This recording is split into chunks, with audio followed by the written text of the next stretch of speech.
प्यारे बच्चों, जैसा कि मैंने कल बताया था कि नए साझेदार के प्रवेश पर कभी कभी पूंजी के समायोजन का प्रश्न आ जाता है या जब नया साझेदार आता है तो प्रायः यह समझौता किया जाता है कि अगर वो पूंजी इतनी लाता है तो पुराने साझेदार भी उसी के अनुपात में पूंजी रखेंगे।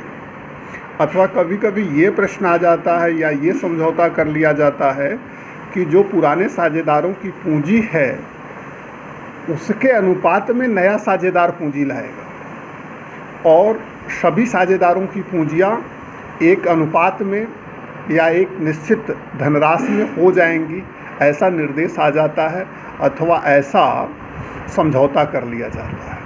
यदि ऐसा होगा तो आपको पूंजियों को समायोजित करना होगा। यह पूंजी दो प्रकार से समायोजित होगी, एक तो नए साझेदार के आधार पर और दूसरा पुराने साझेदार के आधार पर। एक उदाहरण से समझिए कि नए साझेदार के आधार पर पूंजी को कैसे समायोजित किया जाए।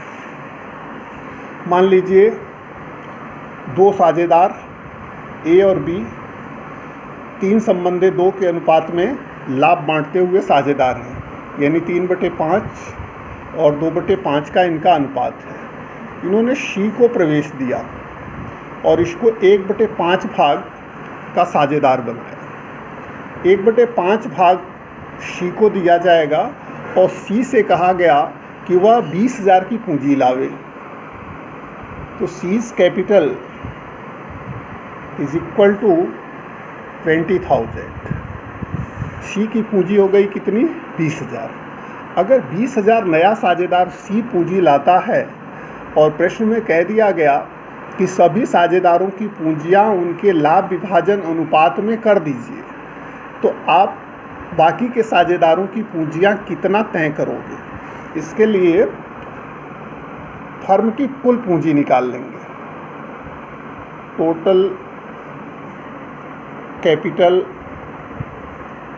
Of firm according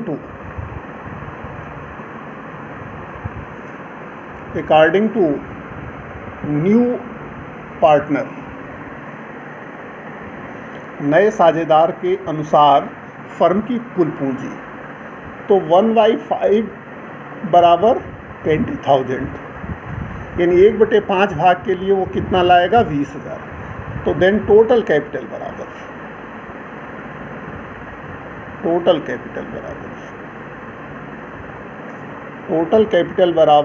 20,000 into 5/1 is equal to 1 lakh, यानी इस फर्म की कुल पूंजी कितनी हो जाएगी? 1 लाख हो जाएगी। अब 1 लाख में बाकी के साझेदारों ए और बी की पूंजी कितनी होगी? तो इसके लिए जरा सा अनुपात अब ठीक कर लीजिए। ए 1/5 के लिए आया, 1 में से 1/5 घटा देंगे, बचा कितना? 4/5। ए का नया अनुपात एज न्यू शेयर बराबर 3/5। चूँकि प्रश्न में ये नहीं कहा गया कि पुराने साझेदार त्याग किस अनुपात में करेंगे, इसलिए वो पुराने अनुपात में त्याग करेंगे, इसलिए ये इस तरह से इनके नए अनुपात तय कर दिए जाएंगे। 3/5 ऑफ 4/5। बीज न्यू शेयर बराबर 2/5 ऑफ 4/5 इज इक्वल टू 12/25, 12/25 और 8/25। और सी की पूंजी 1/5 को अथवा लिख सकते हैं 5/25। इस तरह से इनकी पूंजियों का नया अनुपात हो गया 12/8/5। ठीक है, तो 5/25 के लिए इसका कितना हिस्सा है भाई? 20,000। तो 1 लाख के तो कुल पूंजी हो गई, 1 लाख में से ए का शेयर हो गया। ए शेयर बराबर 1 लाख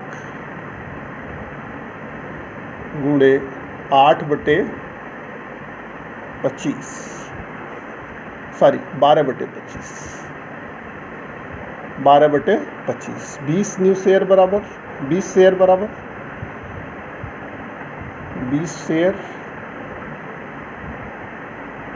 1,00,000 गुणे 8/25, तो ये 25 चौका 100, 4,000, 12 चौका 48,000 इसका हो गया, और 25 चौका 100, 4 अट्ठे 32,000 इसका हो गया।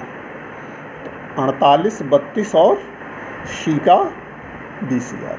अब ये पूंजी इनके हो जाएगी, ये पूंजी हो जाएगी। अब पूंजी खाता जब आप बनाओगे तो हो सकता है कि इतनी पूंजी ए की ना हो, इतनी पूंजी बी की ना हो, ज़्यादा हो सकती है, कम हो सकती है। आपको क्या करना है, दोनों तरफ एक लाइन छोड़ करके शेष के रूप में टू बैलेंस सीडी दिखा दोगे, 48,000 ए की और 32,000 बी की। जो अंतर आवेगा वो ये पुराने साझेदार या तो कैश में लाएंगे अथवा ले जाएंगे, अथवा कभी कभी कहता है कि करेंट अकाउंट खोल दीजिए, चालू खाता खोल दीजिए, तो चालू खाता खोलने के लिए कोई दिक्कत नहीं है, आप चालू खाता खोल दोगे। ऋण खाता कहे तो ऋण खाता खोल दोगे और अंतर के बराबर राशि वहाँ लिख दोगे। इस तरह से अगर नए साझेदार के आधार पे पूंजी को समायोजित करना होगा तो पूंजी समायोजित कर दी जाएगी। यदि कभी प्रश्न में कह दे कि पुराने साझेदारों के आधार पे नया साझेदार पूंजी लाएगा, तब आप क्या करोगे? मान लीजिए इसी उदाहरण को हमने लिया, ए और बी दो साझेदार, ए का 3/5 और बी का 2/5। सी आया और उसको 1/5 भाग दिया जाना। अब प्रश्न में कह दिया कि ए और बी की पूंजी के आधार पर सी को पूंजी लाना होगा, यानी ए और बी की जो पूंजी होगी उसके आधार पे सी को पूंजी लाना होगा। अथवा ये भी कह सकता है कि ए और बी की पूंजियाँ इतनी होंगी और उसी के अनुपात में सी पूंजी लाएगा। जैसा भी प्रश्न में कहेगा उसके हिसाब से किया जाएगा। मान लीजिए यहाँ प्रश्न में ए की पूंजी 50,000 और बी की पूंजी 30,000, ठीक है। 50,000 और 30,000 इन लोगों की पूंजी है। अब इसमें प्रश्न में जैसा होगा समायोजन करेंगे, सारे समायोजन करने के बाद जो पूंजी का शेष आएगा ए और बी का, उसको जोड़ देंगे। तो मान लीजिए हमने समायोजन कर लिया और समायोजन करने के बाद 50,000 और 30,000 की पूंजी आई, तो इसको मैंने जोड़ लिया और कुल पूंजी कितनी हो गई? 80,000। और ए और बी का मिला के हिस्सा कितना हुआ? कुल एक में से 1/5 घटा दिया तो कितना बचा? 4/5। 4/5 बराबर कितना? 80,000। तो कुल पूंजी बराबर टोटल कैपिटल बराबर, टोटल कैपिटल कितनी हो जाएगी भाई? 80,000 गुणा 5/4, ठीक है। 80,000 गुणा 5/4 बराबर 4 दूनी 8, 20,000 और 20×5 100। टोटल पूंजी कितनी हो गई? 1,00,000।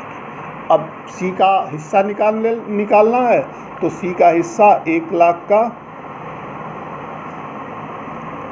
1/5 बराबर कितना हो गया?